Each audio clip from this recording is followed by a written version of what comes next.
தமிழக சட்டமன்றத்தில் நடந்த நம்பிக்கை வாக்கெடுப்பு செல்லாது என்று அறிவிக்க கோரி எதிர்க்கட்சித் தலைவர் ஸ்டாலின் தொடர்ந்த வழக்கில் முதல்வர், சபாநாயகர் உள்ளிட்ட 4வருக்கு விளக்கம் கேட்டு நோட்டீஸ் அனுப்ப சென்னை உயர்நீதிமன்றம் உத்தரவிட்டுள்ளது.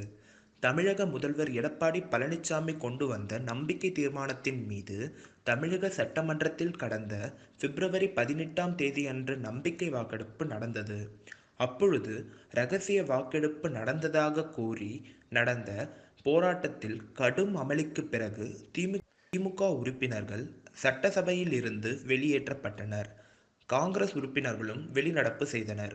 இதனைத் தொடர்ந்து தமிழக சட்டமன்றத்தில் நடந்த நம்பிக்கை வாக்கெடுப்பு செல்லாது என்று அறிவிக்க கோரி எதிர்க்கட்சித் தலைவர் ஸ்டாலின் மறுநாள் சென்னை உயர்நீதிமன்றத்தில் மனு தாக்கல் செய்தார்.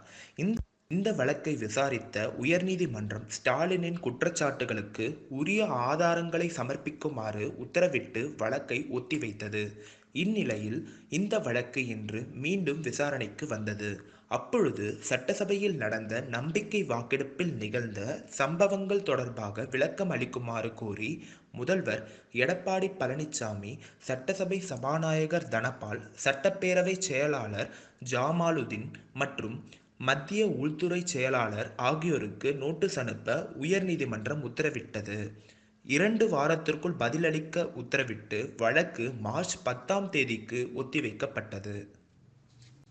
இதேபோன்று பல சுவாரஸ்யமான பதிவுகளை பெற ஃபேபுலஸ் இந்தியன் யூடியூப் சேனலை சப்ஸ்கிரைப் செய்யவும்.